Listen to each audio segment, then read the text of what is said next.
Aujourd'hui, on vous explique la plus-value immobilière en LMNP après le projet de loi de finances 2025. C'est parti. Le calcul de la plus-value est égal au prix de vente moins le prix d'achat moins les frais déductibles. Les frais déductibles sont composés de 7,5% de frais de notaire et 15% de forfait travaux. D'abord, voilà comment est taxée la plus-value. 19% d'impôt sur le revenu et 17,2% de prélèvements sociaux. Voici comment on calcule la plus-value. D'abord, sachez qu'avec la réforme du projet de loi de finances 2025, les amortissements déduits en LMNP seront réintégrés dans le calcul de la plus-value. Par exemple, vous achetez un bien 100 000 €. Vous avez amorti 20 000 €. Vous le vendez 200 000 €, vous avez donc 220 000 € de vente avec les amortissements. Pour calculer la plus-value brute, vous faites 220 000 € moins 100 000 € moins 7 500 € moins 1 500 €, ce qui vous donne 97 500 €.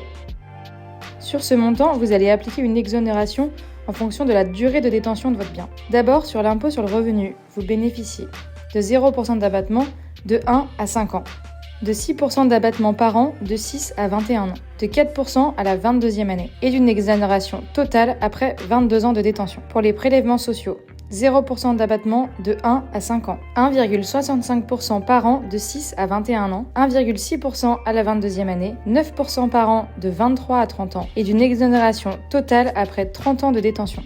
Par exemple, si vous détenez depuis 10 ans le bien de tout à l'heure, la plus-value brute est de 97 500 €. L'abattement sera de 29 250 €, 30%. La plus-value nette imposable sera de 68 250 €. On applique donc la taxation de 19%, ce qui vous donne 12 968 € d'impôt. Pour les prélèvements sociaux, la plus-value brute est de 97 500 €. L'abattement sera de 8 044 €, 8,5%.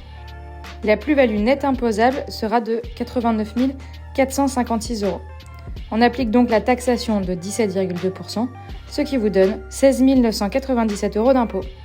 Au total, vous devrez payer 29 965 € d'impôt.